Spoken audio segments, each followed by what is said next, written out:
Oke, selamat malam semuanya.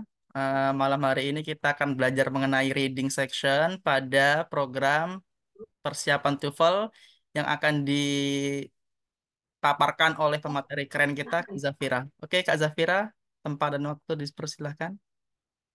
Oke, terima kasih Kak Amar. Teman-teman semua, terima kasih sudah datang ke kelas kita malam ini. Udah tinggal 2 kali pertemuan lagi nih. Habis itu kita akan post test. Nah, semoga nanti post test teman-teman hasilnya lebih baik ya daripada pretest kemarin gitu. Karena kita kan udah belajar banyak nih bareng-bareng selama insya Allah 8 kali pertemuan gitu. Hari ini kita masuk ke pertemuan ke-7 dan di minggu ini kita akan bahas tentang reading. Ya, aku izin share screen dulu.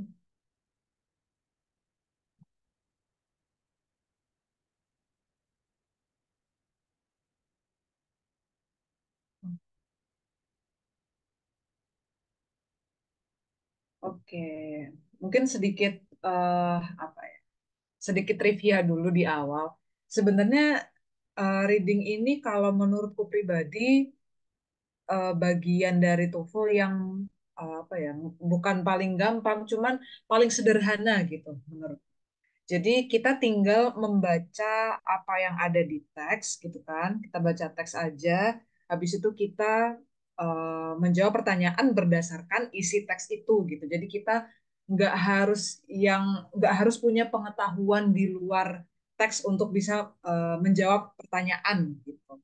Kalaupun nanti ada pertanyaan seputar sinonim dari kata ini atau kata-kata yang mirip dengan kata ini adalah yang kayak kayak gitu, sebenarnya itu bisa kita apa ya, kita terka gitu, kita tebak dari konteks kata itu pada teks yang ada, teks yang kita baca gitu. Jadi sebenarnya simple banget untuk menjawab soal bagian reading ini. Cuman trikinya mungkin pertama, nggak semua orang tuh suka baca, ya kan? Nggak semua orang suka baca dan nggak semua orang betah baca. Soalnya reading ini dia rata-rata teksnya itu atau passage-nya itu kan cukup panjang ya, teman-teman. Dan mungkin di tengah kita baca tuh terus udah mulai kehilangan apa ya, kehilangan minat atau kehilangan ketertarikan, kehilangan motivasi untuk membaca sampai selesai gitu. Udah males duluan. Itu bisa sangat mungkin terjadi gitu. Itu yang bikin kita jadinya ngerjain soalnya mungkin sebenarnya jawabannya itu kita tahu apa, mungkin cuman nggak ngeh aja gitu kalau ternyata jawabannya itu kayak gitu. Itu pertama. Terus kedua, bisa jadi kehilangan konsentrasi juga karena itu tadi bacaannya kan cukup panjang gitu. Jadi di tengah baca kehilangan konsentrasi, terus kayak harus ngulang-ngulang lagi. Akhirnya jadinya rentan ke apa namanya ya, rentan eh, kehilangan agak rentan merasa kita tuh kekurangan waktu gitu. Kan dia waktunya itu 55 menit kalau nggak salah ya untuk reading ini. Nah, dengan waktu segitu kalau kita apa ya terlalu fokus sama teksnya aja, jadi nggak kita fokus gimana caranya kita bisa paham teksnya sampai sedetail-detailnya. Gitu. Sedangkan kita sebenarnya kan harusnya fokusnya ke soal yang ada setelah teks itu kan, bukan ke teksnya sendiri. Sebenarnya teks itu kan alat bantu untuk kita bisa membaca soal, untuk bisa menjawab soal. Gitu. Nah, kalau fokusnya terlalu banyak ke akhirnya nggak bisa dapat skor, lebih ke pinter diri dan memanage waktu untuk bagian reading ini. Oke, kita mulai. Jadi reading comprehension ini sebenarnya ada di dalam pertama reading comprehension itu sendiri. Jadi kita memang menjawab soal-soal berdasarkan informasi yang ada di dalam teks atau dalam passage. Gitu. Terus, ini bedanya TOEFL sama IELTS. Kalau dalam TOEFL itu untuk bagian reading itu ada pertanyaan seputar vocabulary juga. Jadi kita diminta untuk biasanya itu kita diminta nyari sinonim dari kata yang ada di dalam teks. Gitu. Jadi dari 4 pilihan jawaban itu mana yang artinya paling mirip dengan kata yang ada di dalam teks itu gitu. Tapi nggak gitu banyak sih pertanyaan seputar itu. Nggak sampai kalau dalam satu apa namanya dalam satu kali kita TOEFL reading comprehension nggak akan sampai 10 sih. Jadi pasti kurang dari 10 pertanyaan seputar vocab ini. Nah, untuk TOEFL ini dia ada 5 passages atau 5 teks ya. Ada 5 teks, kemudian durasinya adalah 55 menit untuk keseluruhan dari reading comprehension ini. Jadi seenggaknya satu teks itu 11 menit gitu ya. Tapi teksnya sendiri sebenarnya semakin ke belakang itu semakin panjang dan semakin sulit untuk dipahami gitu. Jadi teks yang pertama itu memang dia lebih cenderung lebih singkat, terus lebih mudah lah untuk memahaminya. Jadi kayak sekali baca tuh udah paham gitu. Tapi terus makin ke belakang, nah teksnya makin panjang, terus uh, mungkin butuh waktu lebih banyak untuk mencerna makna dari teksnya itu. Kayak gitu. Oke, kita lanjut. Nah, ini strategi secara umum untuk bisa, uh, ntar kayaknya ada yang suaranya bocor. Nah, ini ada strategi secara umum untuk menjawab soal-soal bagian reading ya. Jadi skill utama dari reading ini, yang penting kita bisa skimming sama scanning, teman-teman. Yang pertama skimming. Skimming itu artinya kita bisa membaca sekilas per paragraf sih. Kalau aku menyarankannya per paragraf. Jadi membaca sekilas per paragraf itu, terus kita temuin tuh ide utamanya itu apa, main idea-nya itu apa gitu. Jadi paragraf satu itu baca sekilas, oke, ini tuh sebenarnya poinnya tentang ini. Tahu kan kalau ide utama dari satu paragraf tuh biasanya ada di awal atau di akhir gitu kan ya. Nah, kita pakai rumus itu aja. Walaupun kadang-kadang memang ada sih yang di tengah-tengah, tapi secara umum kan seperti itu biasanya. Nah, pakai itu aja supaya mempercepat waktu untuk kita membaca teks itu. Itu pertama, skimming itu kan kayak gitu. Kemudian yang kedua adalah scanning. Nah, scanning ini jadi kita harus bisa mencari keyword yang ada di soal itu di dalam teks. Misalkan di soal nomor satu ada kata-kata apa ya? Misalkan woods gitu, hutan ya. Ada kata-kata woods. Oke, berarti karena itu keyword, maksudnya itu kata yang spesifik, kata yang khusus. Coba kita cari deh di teks itu. Kita kan ingat tuh tadi, teks ini paragraf satu ngomongnya tentang apa, main ID-nya apa, paragraf 2 main ID-nya apa, 3 apa, 4 apa, 5 apa. Kira-kira words itu ada di paragraf nomor berapa? Kemudian kita carilah itu, kita scanning kata words itu ada di mana di paragraf itu. Nah, udah dapet lah, oh ternyata ada di kalimat ketiga paragraf 2 misalnya. Nah, di kalimat 3 itu kita baca keseluruhan kalimatnya apa, terus kita baca kalimat sebelumnya dan kalimat sesudahnya untuk memastikan konteksnya ini apa. Biasanya seperti itu. Nah, ini sebenarnya strategi yang sama untuk bagian reading ya. Strateginya itu sama dengan IELTS. Jadi kalau teman-teman nanti berniat untuk ngambil IELTS, strateginya itu kayak gini juga. Yang penting kita bisa skimming sama scanning untuk bagian reading gitu. Kita nggak perlu seperti yang tertulis di sini ya, kita nggak perlu paham setiap detail hal yang ada di teks untuk bisa memahami teks itu dan bisa menjawab soal dengan benar. Karena sebenarnya apa namanya kita cuma perlu paham teks itu secara umum aja. Gitu. Makanya nggak usah yang ngabisin waktu sampai misalkan 10 menit untuk baca satu teks, habis nanti waktunya buat itu dan akhirnya pertanyaannya nggak dijawab. Oke, terus nah di sini ada beberapa jenis pertanyaan gitu ya dalam TOEFL di bagian atau di section reading comprehension. Ada pertanyaan seputar main idea. Nah, kalau main idea seperti yang udah aku sebutkan tadi, jawabannya itu biasanya ada di awal paragraf. Jadi kalimat satu, kalimat dua itu biasanya dari situ kita bisa menyimpulkan main idea-nya itu apa. Terus ada juga directly and indirectly answer detailed question. Jadi ada juga pertanyaan-pertanyaan yang untuk menjawab itu kita perlu tahu beberapa detail gitu tentang teks yang udah kita baca. Pertanyaan ini bisa secara langsung, bisa secara tidak langsung gitu.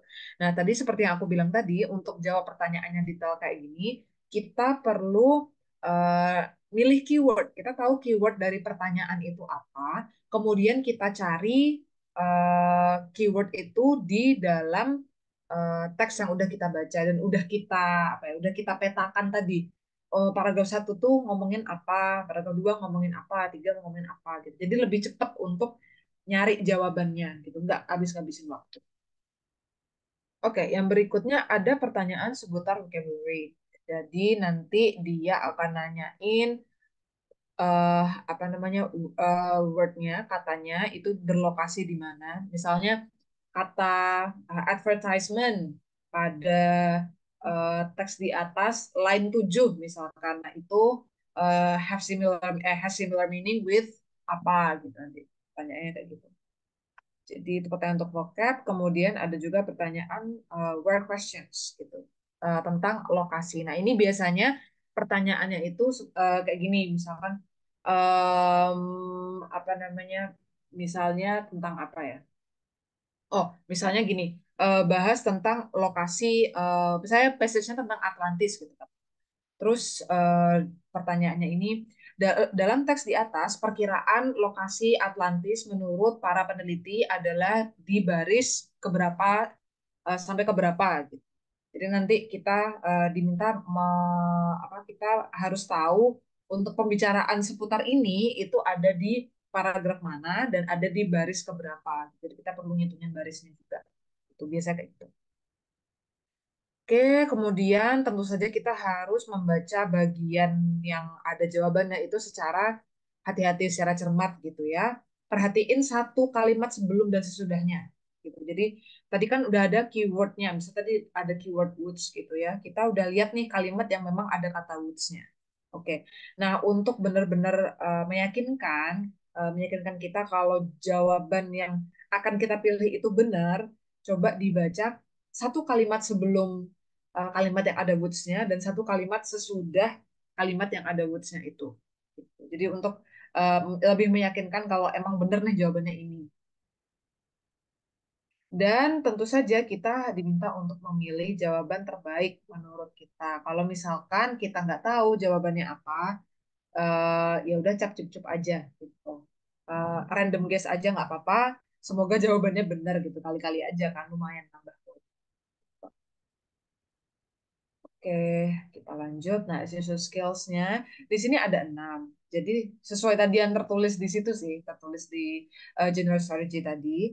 Ada pertanyaan seputar main idea, ada pertanyaan seputar stated sama unstated detail question. Jadi ada yang memang um, pertanyaan detail yang memang ada gitu, tercantum jawabannya itu emang beneran ada di dalam teks. Tapi ada juga yang sebenarnya tuh jawabannya enggak secara gamblang ada di teks, tapi apa yang ada di teks itu bisa kita jadikan referensi untuk bikin kesimpulan sendiri. Oh, berarti kalau di teks itu kayak gini dibilangnya, berarti jawaban untuk soal ini tuh kayak gini nih kemungkinan. Jadi kita diminta untuk membuat konklusi sendiri. Kira-kira jawabannya itu apa berdasarkan hal yang ada di dalam teks. Seperti itu. Terus ada juga pertanyaan seputar vocabulary dan tadi ya questions. Hari ini kita akan bahas 3 hal. Jadi main idea questions, stated detail questions, sama unstated detail questions. Oke, kita masuk ke bagian pertama, main idea question. Nah, di sini, ini kayaknya kita semua udah hatam lah ya sama main idea question gitu. Dalam bahasa Indonesia pun dari kita SD kayaknya selalu pertanyaannya adalah ide utama dari paragraf ini atau ide utama dari teks ini adalah gitu. Akan selalu ada pertanyaan seperti itu setiap kali ujian. Jadi udah tau lah main idea itu apa gitu ya. Dan seperti yang udah kita pernah pelajari juga di bahasa Indonesia, untuk main idea ini biasanya ada di awal paragraf atau di akhir paragraf atau bisa jadi di keduanya sih. Jadi di awal kemudian apa namanya ditekankan lagi atau diulangi lagi di akhir sebagai penekanan. Itu juga bisa. Oke, ini ada contoh bacaan gitu ya. Oke, coba kita baca bersama. Ini mah sedikit ya, cuman 10 baris gitu.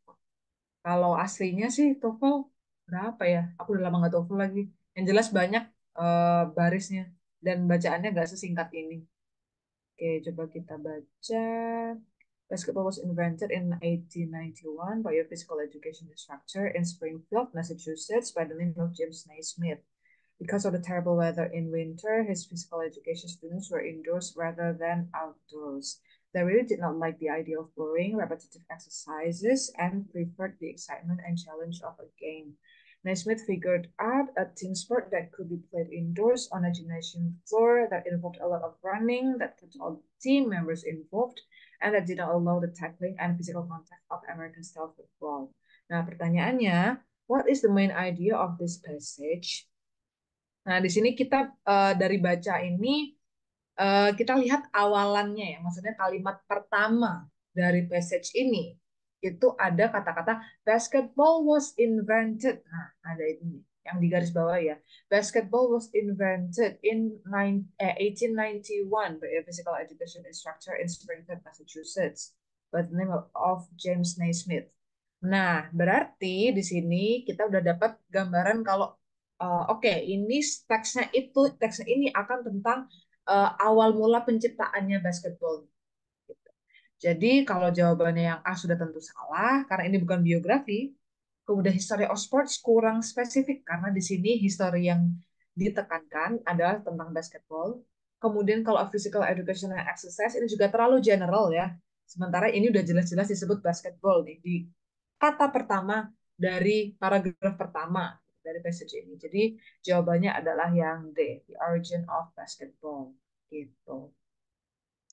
Kemudian ada passage kedua yang terdiri dari dua paragraf, udah agak lebih panjang. Nah, di sini ada dua paragraf ya. Nah, ini kita lihat yang di garis bawah ini. Di paragraf 1, early maps of the North American continent showed a massive river.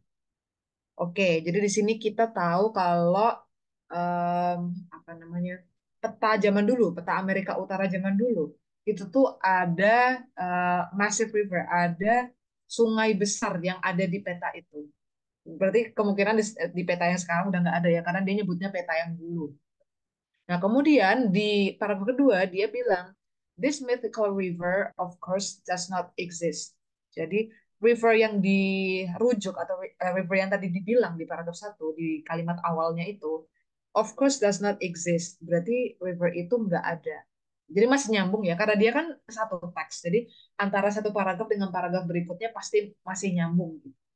Infonya masih nyambung. Nah, di sini pertanyaannya adalah best title-nya. Kira-kira judul yang paling pas gitu untuk passage ini apa? Nah, kalau kita diminta untuk menentukan judul ini, berarti kita harus mempertimbangkan ide utama dari setiap paragraf, teman-teman. Jadi bukan cuman satu paragraf aja. Bukan cuman ide utama dari paragraf 1, tapi juga ide utama dari paragraf 2 itu harus kita pertimbangkan juga. Coba ya, untuk pilihan A, Early Maps of North America. Oke, ini sebenarnya memang disebutkan di paragraf 1. Tapi di paragraf 2 itu nggak ada nyebutin soal early maps gitu. Jadi kalau kita milih A, ini akan kurang tepat karena judul suatu teks itu kan harus bisa mewakili keseluruhan isinya gitu kan ya. Judul itu kan fungsinya itu. Nah, kalau dia hanya mewakili satu paragraf, berarti itu bukan judul yang baik, gitu, bukan judul yang tepat. Terus kalau misalkan yang C, a comparison of the Buenaventura and the Mississippi Rivers. Nah, ini memang ada disebutkan di paragraf 1 nih, Buenaventura sama Mississippi River. Memang ada disebutkan. Tapi di sini seperti yang kita lihat pada kalimat yang di garis bawah, eh, apa ya, main idea dari masing-masing paragraf ini bukan soal perbandingan antara Sungai Buenaventura dan Mississippi gitu. Jadi kurang pas juga kalau jawabannya C. Kemudian kalau misalnya jawabannya D, rivers in mythology. Oke, memang di paragraf 2 disebutkan this mythical river. Memang river, jadi sungainya ini sebenarnya sungai mistis. Maksudnya sungai yang ini tuh karangan orang belaka. Sebenarnya nggak ada ini sungainya. Cuman ada orang yang ngarang-ngarang gitu. Memang iya ada disebutkan di paragraf 2. Tapi ini tidak mewakili apa yang tertulis di paragraf 1. Jadi kalau kita milih yang D, itu juga kurang tepat. Makanya yang pas itu adalah yang B, a non-existent river on maps. Kita bisa lihat di sini ada maps, memang ada disebutkan maps nih di kalimat awal paragraf 1. Kemudian non-existent river. Ini kita bisa bilang dia bersinonim dengan mythical river yang disebutkan di kalimat pertama paragraf 2. Nah, jadi dengan kita memilih title yang B, itu kita mencakup ide utama dari paragraf 1 dan paragraf 2. Jadi keseluruhan teksnya ada tuh tercantum di dalam judul yang kita pilih. Makanya judul yang tepat adalah yang seperti ini, yang B. Gitu. Oke. Nah, biasanya nanti pertanyaannya itu kayak gini kata-katanya. Entah ditanyain what is the topic, atau bisa jadi subject, main idea, author's main point, atau with what is the author primarily concerned, atau tanyain title juga sangat mungkin. Ini pertanyaan-pertanyaan yang emang pasti akan keluar gitu. Jadi kalian udah nggak kaget lagi kalau nanti misalkan nemuin pertanyaan-pertanyaan seperti ini ketika mengerjakan soal TOEFL. Jadi caranya untuk menjawabnya tadi ya, kita baca dulu kalimat pertama dari setiap paragraf itu, kemudian kita simpulkan main idenya itu apa, tuh. Terus nanti dari situ kita bisa nyocokin tuh dari pilihan jawaban yang ada, kira-kira kita eliminasi tuh yang nggak sesuai dengan apa yang kita baca gitu, dieliminasi sampai akhirnya kita dapat nih satu yang emang sesuai. Begitu. Oke, tadi seputar main idea ya, yang ya kita udah tahu lah cara nyari main idea. Sekarang kita masuk ke stated detail questions. Nah, ini kita masuk ke pertanyaan yang tentang hal-hal spesifik nih, domain spesifik. Jadi dia memang menanyakan satu informasi khusus gitu yang ada di passage. Jadi dia mungkin hanya ada di paragraf 2 atau hanya ada di paragraf 3. Jadi kita memang perlu membaca keseluruhan teks dan tadi kita tahu ide utama dari masing-masing paragraf supaya kita bisa locate atau kita bisa mengidentifikasi lokasi dari uh, kalimat yang mengandung jawaban untuk pertanyaan ini. Nah, teman-teman biasanya jawaban untuk stated detail questions ini in order in the passage. Jadi maksudnya in order, misalkan pertanyaan satu ya, soal nomor satu untuk passage satu itu dia menanyakan main idea dari atau title deh, title yang pas untuk passage satu itu apa. Oke. Terus soal nomor duanya, misalkan dia menanyakan detail apalah gitu, pokoknya menanyakan pertanyaannya detail, jadi stated detail question kayak gini. Nah, itu lokasinya ada di misalkan di paragraf satu, jawaban untuk soal itu ada di paragraf satu, misalkan kalimat nomor 2. Oke. Nah, nanti pertanyaan nomor 3, misalkan dia tipenya stated detail question lagi sama kayak nomor 2. Nah, jawaban dari pertanyaan nomor 3 itu tuh nanti bisa jadi dia di paragraf 2 juga, tapi dia mungkin di kalimat 3 lah atau kalimat 4 gitu. Atau mungkin di paragraf 3 dia jawabannya. Jadi nggak mungkin jawabannya malah jadi di paragraf satu gitu kan, lompat akhirnya. Padahal yang soal nomor 2 itu jawabannya ada di paragraf 2, berarti soal nomor 3 jawabannya nggak mungkin di paragraf satu gitu. Jadi pasti dia in order. Sambil sambil kita sambil kita baca teksnya, sambil kita bisa ngerunut tuh. Oke, jawaban nomor 2 di sini, nomor 3 di bawahnya, nomor 4 di bawahnya, kita selalu ke bawah-bawah-bawah. Nggak mungkin ngacak lokasinya. Jadi aman sih. Dan biasanya jawaban untuk di bagian reading comprehension ini dia bentuknya restatement atau apa ya? Dia parafrase gitu dari kalimat yang ada di teks gitu. Jadi sebenarnya nggak sama persis memang pilihan jawaban yang tepat gitu ya untuk soal yang akan kita jawab itu nggak sama persis memang dengan yang ada di teks, tapi maknanya atau intinya, poinnya itu tetap sama. Jadi dia bentuknya restatement atau parafrase biasanya gitu. Oke, ini ada contoh teks, dia ada dua ini ya, ada dua paragraf. Oke, nah di sini anggaplah kita udah baca teksnya, terus kita udah tahu paragraf satu ngomongin tentang ini, paragraf 2 ngomongin tentang ini, gitu. Terus soalnya, according to the passage, the oldest fruits. Nah, di sini keywordnya adalah oldest fruits. Oke, oldest fruits. Nah, kita scanning nih teksnya, mana ada kata oldest fruits. Oh, ternyata ada nih di paragraf satu. Ada tuh, the oldest known fruits. Oke, berarti jawabannya pasti di kalimat ini. Sekarang kita pay attention di kalimat ini. Apa sih dia ngomongnya? The oldest known fruits are about 20 thousand years old. They were made from hollowed out bones with holes cut in them. Oke, udah tuh kalimatnya segitu. Sekarang kita cek nih di soalnya. Pilihan jawabannya itu apa aja sih? A. Had holes cut in them. Oke, tadi memang iya sih di passage ada ngomongin soal holes dan cut ya. Oke, terus yang B. Were made of metal. Kayaknya tadi di teks tulisannya bones sih, bukan metal. Berarti bukan, jawabannya bukan yang B. Kemudian yang C. Were made 200,000 years ago. Tadi kayak 20.000 deh, bukan 200.000. Berarti salah.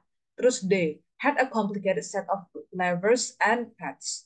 Kayaknya nggak ada disebutin ya di paragraf tadi, paragraf satu. Di paragraf 2 pun memang ada, tapi bukan itu berarti. Kalau di paragraf 2 kan yang diomongin bukan oldest fruits. Sementara ini kan ditanyain oldest fruits.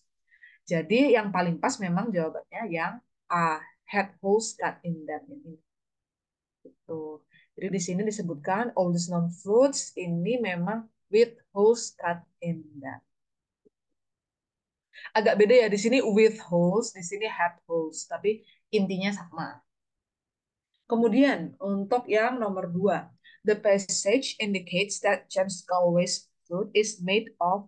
Oke, di sini kita dapat keyword James Galway. Ada orang namanya James Galway, terus dia bikin fruit gitu. Nah, terus yang ditanyain, fruitnya ini dibuat dari apa? Bahan pembuatannya itu apa?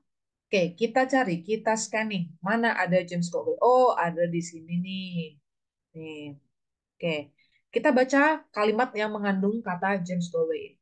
The instrument belonging to well-known flautist James Galway is not just made of any metal. It is made of gold. Oh, berarti flute yang dia bikin itu made of gold, dari emas. Berarti kita tinggal pilih dari A, B, C, D, mana nih yang emas? Oh, ternyata yang D. Berarti jawabannya yang D. Kayak gitu teman-teman. Untuk ngerjain yang stated detail question, itu yang penting kita cari dulu keyword yang ada di soal. Kita tentuin dulu nih dari soal itu keywordnya apa. Kayak contoh di sini oldest fruits. Nah, udah dapat tuh keywordnya oldest fruits. Kita cari di teks, kita scanning gitu. Mana nih ada kata oldest fruits, disebut-sebutnya di mana? Oh, ternyata ada di sini, di kalimat ini. Kita bacalah kalimat itu gitu. Untuk tahu jawabannya apa. Dari situ kan kelihatan, oh ternyata jawabannya yang A. Itu untuk yang stated detail question. Izin sholat Isya ya Kak, silakan. Oke, terus kita lanjutkan. Oke. Jadi kalau stated detail question itu biasanya pertanyaannya itu akan ada seperti ini. According to the passage, atau it is stated in the passage that the passage indicates that which of the following is true. Jadi yang penting kita ini dulu ya, keyword. Jangan lupa keyword. Kita ambil keyword dari soal. Kita cari keyword itu di teks. Terus kita baca kalimat yang ada keyword itu. Ya. Habis itu barulah kita cocokin dari pilihan jawaban tuh mana yang mengandung informasi yang sama dengan yang kita baca di teks. Walaupun mungkin kata-katanya nggak sama persis, tapi idenya atau poinnya itu sama.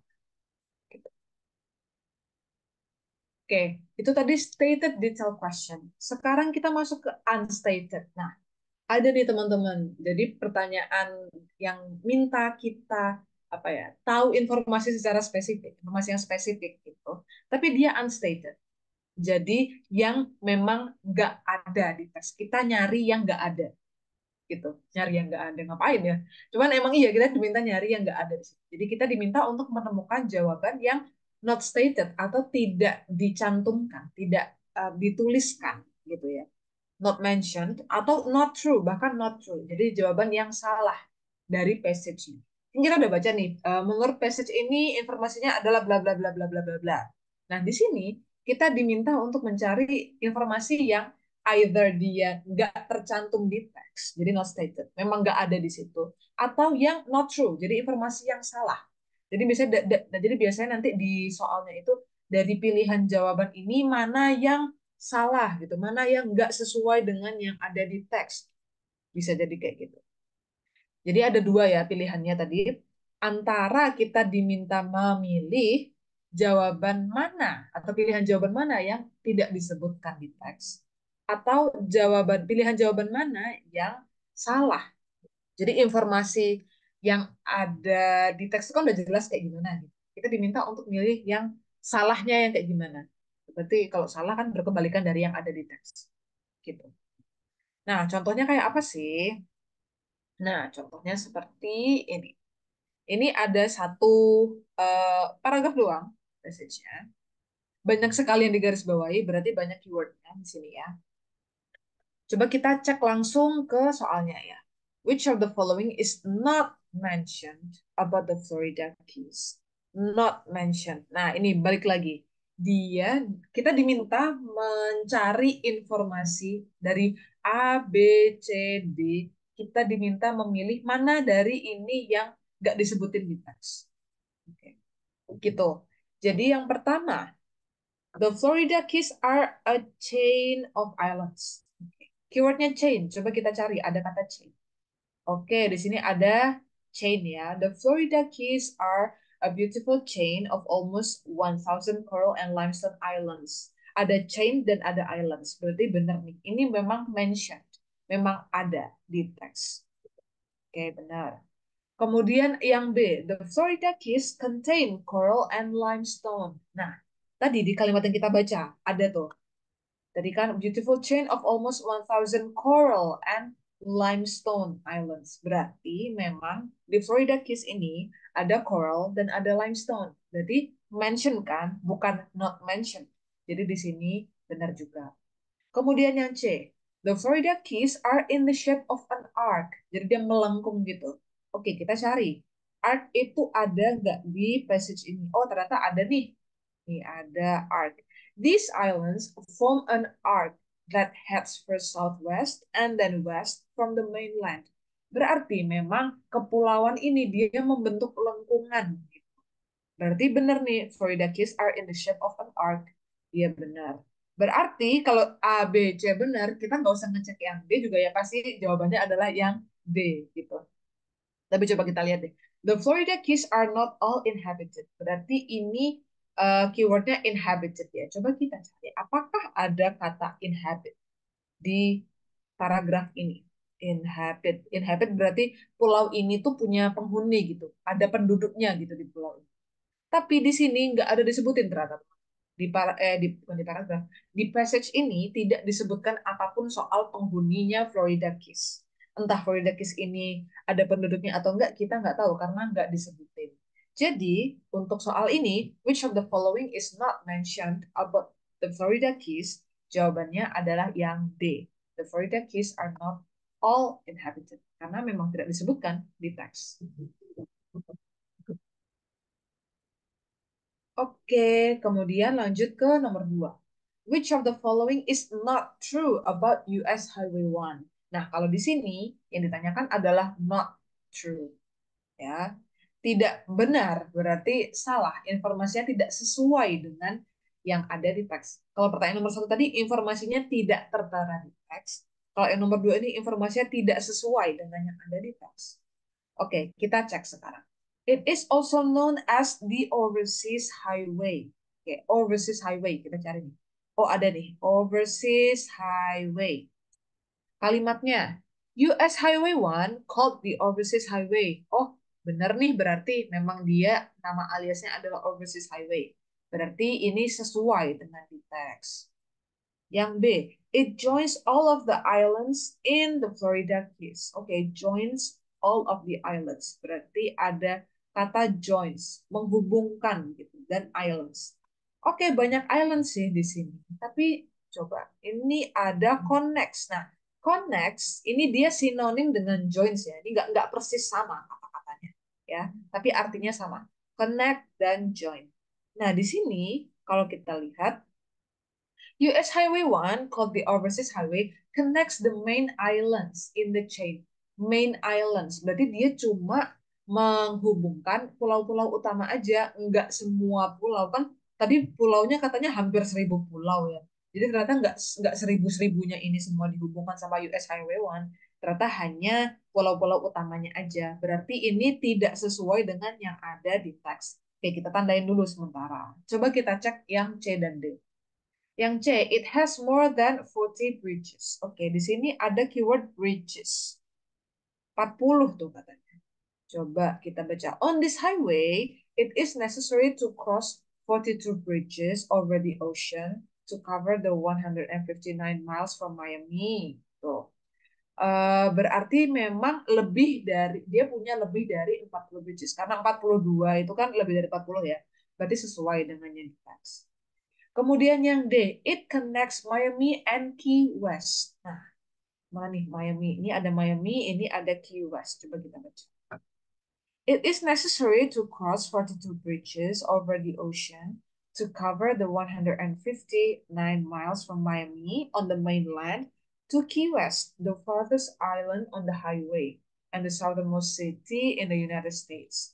Berarti, ini kan artinya berarti di jalan tol ini, di highway ini, itu kita perlu menyeberangi 42 jembatan di atas laut, di atas lautan, di atas samudra gitu supaya kita bisa pergi dari Miami yang ada di mainland ke Key West yang ada paling bagian yang paling jauh gitu. Di ujung highway ini ada Key West. Berarti memang benar US Highway 1 ini menghubungkan atau connects Miami dengan Key West. Jadi ujung sana adalah Miami, ujung yang sananya adalah Key West. Itu yang dihubungkan oleh US Highway 1. Makanya ini juga benar. Jadi dengan demikian jawaban untuk nomor 2 memang yang B. Tuh, karena yang dihubungkan oleh Florida Keys ini hanya main islands-nya, bukan all of the islands. Seperti itu. Oke. Nah, jadi untuk answer the question, hati-hati ya ada kata not-nya. Nah, ini jangan sampai kegocek gitu. Jangan sampai kita baca kayak tadi which what is stated gitu, bukan what is not stated gitu. Ternyata pertanyaannya adalah what is not stated. Jadi perhatiin kata not-nya ya. Hati-hati banget untuk jawab pertanyaan-pertanyaan yang ada kata not-nya gini. Jadi bisa jadi nanti ditulisnya tuh not stated, atau not mentioned, atau not discussed, atau except. All of the following are true except. Jadi untuk menjawab ini sama seperti yang stated di the question sih sebenarnya. Jadi yang jelas kita milih keyword dulu, kan? Terus kita cari scanning keyword itu ada di bagian mana dari teks. Kita bacalah kalimat yang ada keyword itu. Kita cocokin sama pilihan jawaban yang ada di soal, yang mana yang sesuai. Kalau ini untuk yang not true berarti kita cari yang mana yang nggak sesuai. Kalau udah discuss dia cari yang mana yang nggak dicantumin di teks. Oke, seperti itu untuk 3 skill di bagian reading comprehension. Sudah selesai materinya. Jadi sekarang teman-teman kalau ada yang mau ditanyain, silakan ditanyain. Setelah itu kita akan ngerjain kuis dulu untuk teman-teman bisa praktekin skill yang udah dipelajari hari ini. Silakan kalau ada yang mau bertanya. Kak, mau tanya Kak, Oke, silakan Kak. boleh minta di screen kayak yang contoh teksnya tadi, yang unstated. Unstated. Oke. Ya. Ya. Eh, untuk yang soal nomor 1, em, nyari keywords-nya itu berarti di pilihan jawabannya ya Kak, bukan di soalnya. Terus Nah, oke. eh, yang kedua itu, contoh yang kedua itu kan di pilihan yang B itu udah Mm-mm. jelas not true. Nah, Mm-mm. kita langsung pilih B itu atau perlu cek pilihan C sama D-nya, Kak? Oke. Karena waktunya mungkin terbatas ya, Kak, buat ngerjain. Thank you, Kak. Oke, makasih Kak Novita. Pertanyaannya bagus sekali. Ya, untuk yang pertama, pertanyaan pertama ya. Jadi sebenarnya kita nyocokin keyword itu hanya dari pilihan jawaban aja atau dari soalnya juga. Sebenarnya dua-duanya sih, Kak. Jadi kalau yang untuk pertanyaan nomor 1 ya, itu berarti keywordnya itu adalah soal Florida Keys gitu. Dan nah baru abis itu ada keyword di masing-masing apa namanya di masing-masing pilihan jawaban. Tadi nggak aku highlight untuk Florida Keys yang ada di soal karena tiap pilihan jawaban tuh ada kata Florida Keys-nya juga gitu. Tadi sementara untuk yang soal nomor 2 itu tadi aku highlight US Highway 1 karena di pilihan jawaban A, B, C, D-nya ini kan nggak disebutin nih ada kata-kata US Highway 1-nya. Jadi aku highlight duluan di awal. Tapi intinya memang kita untuk pertanyaan yang ini ya, yang unstated detail berarti, terutama yang unstated detail itu kita highlight dulu keywordnya itu untuk di soal apa. Jadi maksudnya keyword di soal ini adalah supaya kita tahu yang diomongin itu, yang ditanya itu seputar apa sih, gitu. Itu dulu. Nah, habis itu baru kita kan harus ngecek nih yang ada di pilihan jawaban, apakah sesuai dengan yang ada di apa namanya dengan yang ada di soal sorry yang dengan yang ada di teks. Jadi kita perlu ngecekin satu-satu gitu. Kalau untuk ini memang kita perlu ngecekin satu-satu A, B, C, D gitu. Jadi kayak yang A, keywordnya apa? Keywordnya ya sesuatu yang kata yang khusus yang bukan kata yang umum gitu. Kalau misalkan islands, mungkin islands ini lebih umum ya katanya karena kan di dalam paragraf ini kan ada banyak kata islands. Cuman kalau chain, nah ini kan dia lebih khusus, lebih spesifik gitu katanya. Nah, jadi kita bisa menjadikan chain ini sebagai keyword gitu. Karena dengan nyari kata chain, oke nanti langsung dapat nih apa namanya jawaban untuk soal ini. Gitu. Pernyataan A ini apakah bisa kita bilang dia disebutkan di teks atau nggak disebutkan? Kemudian kalau tadi pertanyaannya, apakah eh, misalkan yang untuk yang pertanyaan nomor 2 ya, kan udah dapat nih yang B ini memang dia not true, udah jelas nih. Apakah kita masih harus membaca atau ngecek untuk yang C dan D dia itu sebenarnya benar apa enggak? Nah, kalau menurutku pribadi, kalau misalnya masih ada waktu, cek aja nggak apa-apa. Soalnya takutnya kayak gimana ya? Bukan kadang-kadang sih. Aku pernah ngerasa kayak nemuin ada dua jawaban yang benar gitu soalnya. Jadi aku baca A, B, C, D, aku ngerasa ada dua jawaban yang benar. Pertanyaannya kayak gini juga kalau nggak salah kok kalau nggak not true, kalau nggak not mentioned, pokoknya antara itu. Aku ngerasa kayak ada dua jawaban yang benar, terus aku bingung. Yang mana ya? Kan harus cuma satu nih jawabannya kenapa kok jadi dua? Terus jadi aku harus apa namanya menilai lagi gitu. Kira-kira pilihan jawaban mana yang sebenarnya dia salah. Jadi jangan sampai aku milih yang itu. Gitu. Jadi kalau menurutku kalau misalnya ada waktu silakan dicek aja. Jadi A B C D itu semua dicek untuk memastikan jawaban yang kita pilih itu tuh emang bener gitu. Tapi kalau misalnya nggak ada waktu, udah apa namanya buru-buru gitu ya, itu terbatas waktunya nggak apa-apa. Misalkan udah nemuin tadi B udah bener, C sama D-nya nggak usah dicek. Itu sih.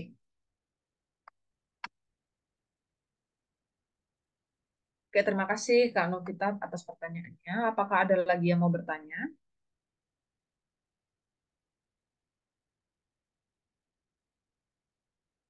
Atau udah oke, udah mau praktek aja nih? Karena itu tadi aku bilang, sebenarnya reading ini tuh simple. Aku nggak bilang gampang ya, cuman simple. Untuk apa namanya cara mengerjakannya, itu tuh lebih simple dibandingkan listening sama structure awaiting expression. Jadi mikirnya tuh nggak yang kayak gitu. Tinggal ya udah yang ada di teks itu apa, ya kita berdasarkan itu aja jawabnya. Cuman, nah pada pelaksanaannya memang ada-ada aja itu kayak gitu. Eh, tantangannya lah ya, seperti itu. Oke, kalau gitu, oh ada yang mau nanya nih, Kak Fitriana raise hand. Silakan, Kak Fitriana. Eh, Kak, Kak Jafira, Hmm, sebenarnya kan apa ya pernah TOEFL sebelumnya terus atau pernah latihan TOEFL. Nah, hmm. kadang kalau di reading itu walaupun ada di bacaan, tapi kayak misal katanya tuh apa ya, misalnya persamaan kata yang nggak familiar sama kita. Hmm. Maksudnya kalau aku mungkin kosakatanya nggak banyak ya, jadi kayak ini Hmm. apa ya artinya kayak gitu. Nah, kalau nggak apa ya nemuin tipe soal gitu biasanya kayak di baris kelima ini mungkin sinonimnya apa. Nah, kadang Oh, oke, oke. apa kalau katanya nggak familiar saya bingung ini apa ya jawabannya gitu. Hmm. Kalau berdasarkan contoh yang Kak Jafira ini sih memang lihat sesuai ada di bacaan ya, saya paham yang Kak Jafira sampaikan tapi pas apa ya pengalaman pernah seperti itu Kak. Kalau seperti itu baiknya bagaimana Kak? Oke, makasih pertanyaannya, Kak. Nah, ini sebenarnya pertanyaan yang baru bisa aku jawab di hari Jumat nanti, karena kita akan bahas soal vocabulary itu nanti di hari Jumat. Jadi pastikan teman-teman datang ya hari Jumat, apa namanya datang Oh kelas. iya. Tapi secara umum mungkin aku sekarang bisa detailnya nanti ya. Cuman secara umum aku bisa bilang kalau untuk TOEFL ini memang pertanyaan soal vocabnya ya. Jadi yang kita diminta untuk mencari sinonim dari sebuah kata yang memang ada di teks kayak gitu. Memang mereka itu nyari kata yang kemungkinan tuh kita nggak tahu artinya. Memang sengaja kayak gitu. Jadi em, nggak perlu berkecil hati ngerasa kayak ya ampun kok kosakataku sedikit banget ya ternyata gini aja aku nggak tahu artinya. Jangan nggak usah ngerasa kayak gitu karena memang pihak TOEFL-nya sendiri memang sengaja milih kosakata dari teks yang memang nggak familiar buat kita. Kenapa? Karena di situ kita diuji kemampuannya untuk memahami suatu kata berdasarkan konteksnya gitu. Ini yang aku sebenarnya ini adalah salah satu cara aku belajar bahasa Inggris juga dan sebenarnya belajar berbagai macam bahasa termasuk bahasa daerah sekalipun itu dengan memahami konteksnya teman-teman gitu. Jadi kata yang aku nggak tahu sebenarnya artinya apa, tapi di kata itu tuh ada dalam suatu kalimat yang aku bisa nangkep nih sebenarnya arah kalimatnya ini kemana, ngomongnya ini soal apa. Nah jadinya aku bisa menyimpulkan tuh, oh berarti kata ini kayaknya maksudnya ini deh, soalnya uh, kalimatnya ini ngomonginnya tuh ini. Jadi nanti kita akan belajar soal gimana caranya bisa memahami suatu kata berdasarkan konteksnya. Gitu. Karena pasti kelihatan kok, walaupun kata itu kita nggak tahu artinya apa, tapi kita tahu sebenarnya itu tuh arahnya kemana. Sebenarnya itu tuh yang diomongin itu apakah dia jenis, misalkan dia noun, katakanlah noun ya, apakah dia itu jenis makanan atau dia ini apa namanya jenis tumbuhan atau ini adalah suatu makhluk hidup yang kita nggak pernah tahu sebelumnya gitu. Bisa aja kita nebak itu dari konteks kalimat tempat kata itu ada di teks. Aku baru bisa bilang gitu Hmm. dulu, Kak Fitriana, nanti detailnya akan kita pelajari besok hari Jumat ya, insya Allah. Iya Kak, terima kasih Kak Jafira. Sama-sama, Kak. Oke, kalau udah nggak ada lagi yang bertanya, oh ada lagi yang mau bertanya. Kak Dini Elviani, silakan Kak. Iya Kak, kasih Kak kesempatannya. Maaf Kak harus off cam karena sinyal tadi Nggak apa-apa. masuk. Mau tanya Kak, kan biasanya kita kalau tes TOEFL itu tiap soal itu nanti karena dia teksnya adalah akademik, jadi biasanya kan urut ya Kak. Hmm. Nah kalau di contoh soal ini juga bahkan di pilihan gandanya juga urut kalau dilihat-lihat dari bacaannya. Nah Hmm. untuk pilihan gandanya ini apa memang akan selalu urut atau gimana Kak? Atau ada kemungkinan bakalan acak gitu Kak? Kalau ini kan kayak dia lagi bahas di nomor satu, Chain of Islands itu kan eh, di atas. Hmm. Kemudian Hmm. nanti dia bahas limestone, itu ada di Oke. kalimat berikutnya gitu. Hmm. Hmm. Sampai Hmm. seterusnya. Hmm. Hmm. Nanti apakah akan begitu terus atau kan bisa berubah, Kak? Bisa acak gitu misalkan pilihan Iya, iya. gandanya. Mungkin itu, Kak. Kasih, Kak. Oke, makasih pertanyaan Kak Dini. Ya, jadi secara umum, sepemahamanku dan seingatku juga, itu untuk soal TOEFL ini memang urut ya, jadi in order gitu. Mulai dari, kalau di sini kan bukan hanya pertanyaannya, kan ini pertanyaannya in order juga ya. Jadi pertama dia nanyain soal Voidakis. Voidakis itu ada di bagian awal. Kemudian nanyainnya soal US Highway. US Highway itu ada di bagian berikutnya. Jadi bukan hanya pertanyaannya yang memang urut. Jadi nomor satu pasti di atasnya nomor dua gitu. Tapi juga pilihan jawabannya juga urut. Ini habis Chain of Island dari kayak kata Kak Dini, habis itu Coral Limestone tuh di sini. Habis itu ada art gitu, art ada di sini. Jadi memang seingatku se memang urut kayak gitu Kak. Dari A B C D-nya maupun dari soalnya gitu. Tapi yang kalau sebenarnya kalau untuk yang pilihan jawabannya ini aku nggak tahu kalau untuk jenis pertanyaan yang lain ya karena kita kan belum bahas nih. Aku juga nggak ingat. Tapi kalau untuk jenis pertanyaan yang ini kayak gini nih, memang urut terutama untuk yang ini ya detail question baik stated maupun unstated gitu karena kita memang harus mengeliminasi gitu kan dari pilihan jawaban itu yang mana yang benar jadi memang harus urut kayak gitu kalau nggak urut kitanya juga bingung sih aku rasa makanya emang dipermudah oleh pihak tokonya dengan dibikin urut kayak gitu gitu kak. Oke, Kak, terima kasih Kak Zafira. sama-sama. Ada lagi yang mau bertanya atau udah oke? Udah mau nyoba ngerjain soal. Udah gatel banget ngerjain soal. Oke, sepertinya sudah cukup sesi tanya jawabnya. Kita masuk ke kuis ya kalau gitu. Aku stop share dulu.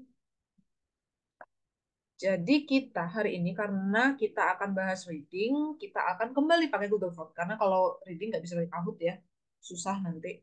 Karena ada waktunya segala kalau Kahoot. Dan waktunya nggak bisa selama itu. Padahal reading kan butuh waktu cukup lama gitu, cukup banyak. Bentar ya, aku copy dulu linknya.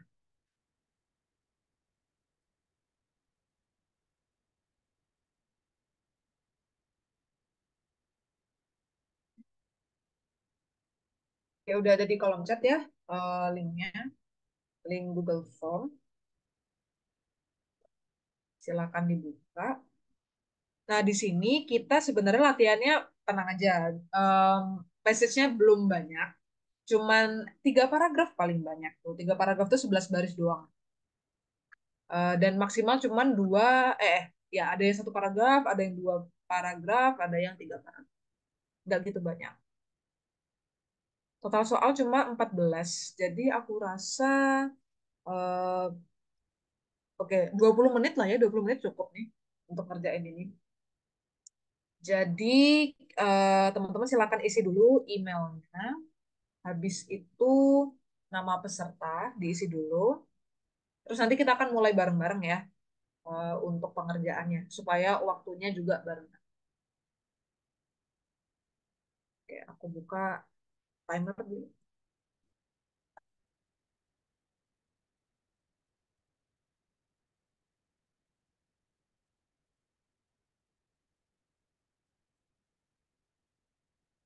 Oke, udah diisi semua. Oke, kalau gitu kita teman-teman bisa mulai mengerjakan mulai di next untuk ke section berikutnya dan mulai mengerjakan dari sekarang. Waktunya 20 menit ya. Sampai jam 20.25 nanti.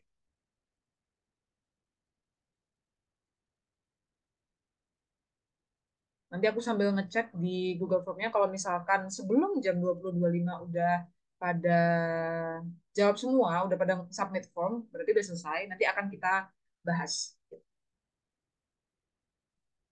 Selamat mengerjakan. Aku mute sama aku stop video dulu.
Tinggal 10 menit ya.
Tinggal 5 menit lagi ya.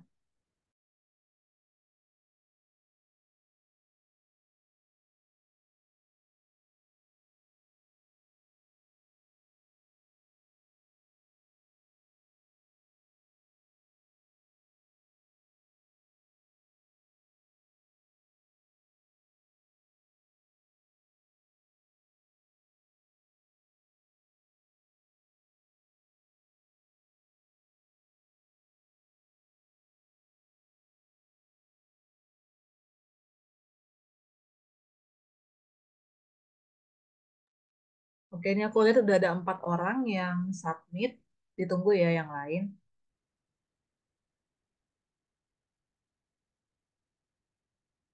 Overall skornya pada oke-oke sih ini.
Tinggal 1 menit ya.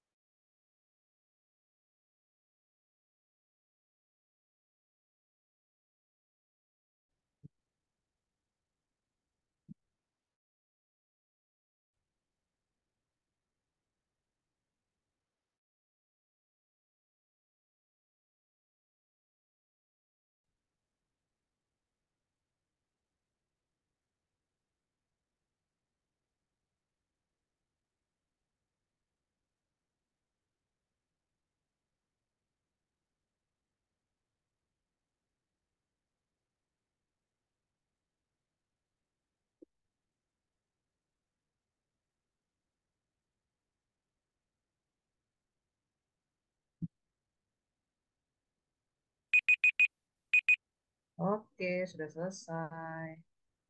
Oke, udah selesai, udah habis. bisa di ini ya, bisa disubmit. Sekalian aku lihat di sini. Oke, ada 9 respons. Mediannya 10, average-nya 10. Berarti rata-rata pada benar 10. Oke. Wih, ada yang 14 nih. Wah, Kak Novita, benar semua. Mantap kali. Kemudian disusul dengan Kak Teguh dan Kak Dwi Kurniawan. Kemudian di bawahnya ada Kak Dini. Wah, keren-keren nih. Coba kita lihat. Ininya mana sih?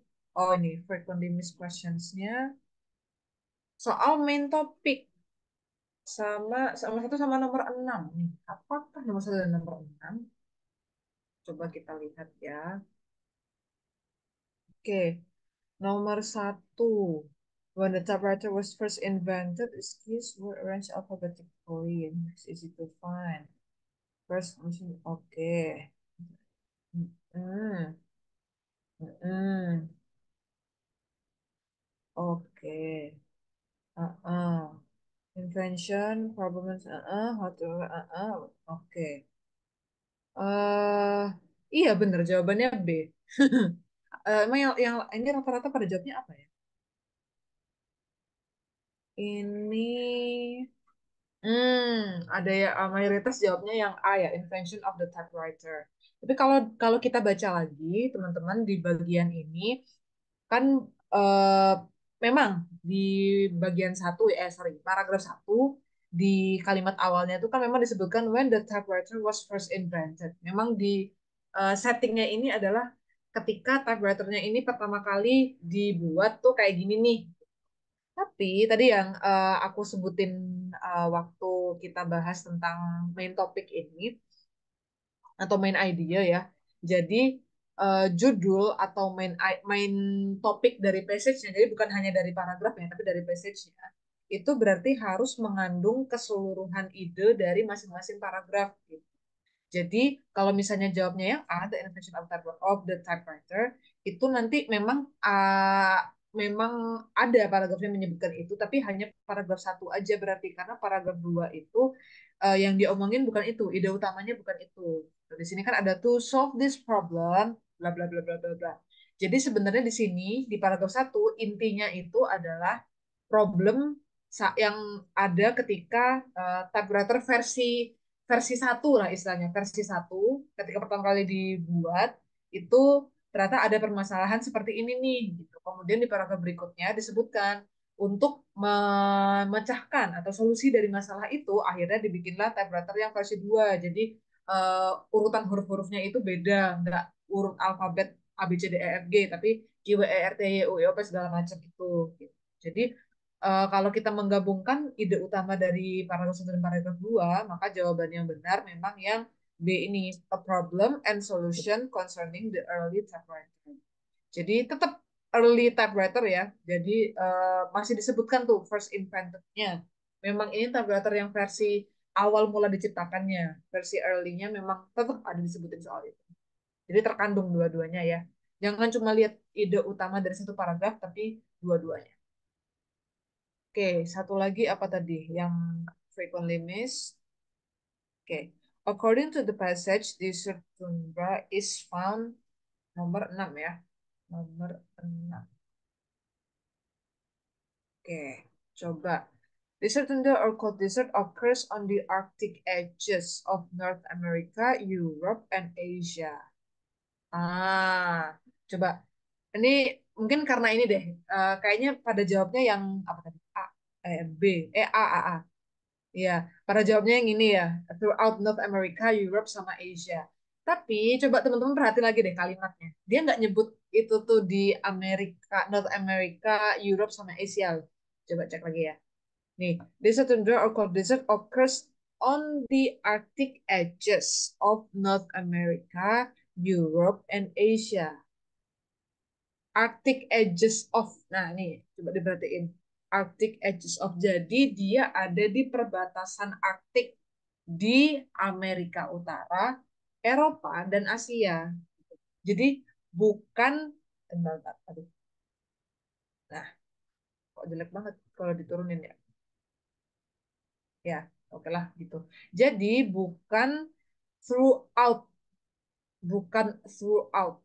Throughout itu kan sepanjang, berarti di seluruh seluruh bagian North America, Europe sama Asia. Bukan di seluruhnya itu, tapi hanya di ini Arctic edges aja, di bagian yang berbatasan dengan kutub. Jadi jawaban yang benar adalah yang C, on the Arctic borders of the northern continents. On the Arctic borders. Jadi edges tadi di soal di bacaan edges itu dia sinonimnya adalah borders. Jadi di batas, di perbatasan gitu, di ujung gitu ya. Arctic edges itu berarti di Arctic borders of the northern continents. Karena di apa namanya belahan bumi bagian utara kan Amerika Utara, Eropa sama Asia, tapi Asia ini Asia yang utara ya, bukan Asia Selatan karena dipikirin aja yang bagian Asia yang dingin tuh yang mana? Kan bagian yang berbatasan dengan Rusia, yang ini kan Rusia itu kan dia Asia sama ada Eropanya dikit gitu. Nah, Asia yang atas gitu, Asia yang bagian utara. Karena ini ngomongin core desert. Seperti itu, jadi jawabannya itu. Nah, dari sini aku bisa menyimpulkan sebenarnya teman-teman tuh paham. Jadi tahu apa namanya keywordnya itu apa yang dicari di soal. Cuman kurang teliti aja. Nah, itu memang permasalahannya di bagian reading ini adalah kita perlu teliti gitu ya. Eh, Bacanya benar-benar sampai habis, sampai eh, apa namanya semua kata di kalimat yang ada keywordnya itu perlu kita pahami dengan betul, dengan benar, dengan matang-matang gitu. Oke lah kita nggak paham seluruh bacaan, nggak masalah. Yang penting eh, kalimat yang ada keywordnya, keyword yang ditanyakan di soal itu kita paham artinya apa. Gitu. Oke teman-teman, udah selesai berarti materi hari ini. Gimana menurut kalian? Apakah sulit eh, kuisnya atau mudah atau biasa aja?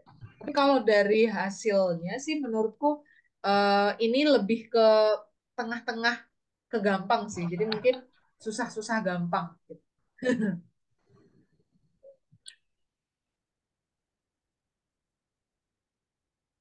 Gimana? Apakah oke? Oke, Gampang? Kak. Oke, oke. Nah, jadi materi kita hari ini sampai di situ. Besok hari Jumat pertemuan terakhir kita, insya Allah kita akan bahas tentang tadi salah satunya tentang vocab ya. Kemudian ada where question, jadi yang nanyain informasi soal ini ada di line berapa dari teks gitu. Sama satu lagi seputar implied detail question. Jadi yang tadi sempat aku sebutin, dia apa namanya nggak disebutkan dengan gamblang, kita harus bikin kesimpulan sendiri gitu soal jawabannya. Jawabannya yang benar tuh yang apa?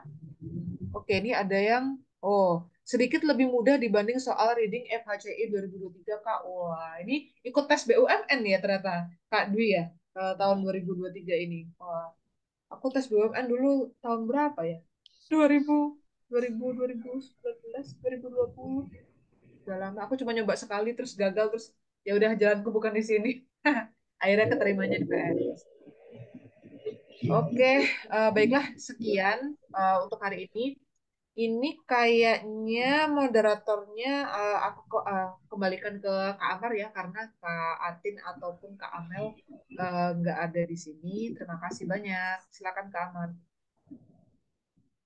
Oke, terima kasih banyak Kak Zafira. Sudah menjelaskan sangat baik. Saya sangat apa ya minder gitu kan dengan hasil-hasil yang udah ditampilkan. Tadi ada yang bener 14 siapa tadi? Kak Novita ya? Iya, Kak Novita tuh bener semua. Perfect ya? Bener semua gitu. Terus ada lagi Kak Teku, Kak siapa? Kak Dwi luar biasa. Hampir sempurna gitu kan. Bahkan ada yang sempurna gitu kan. Saya kalau reading itu paling males sih.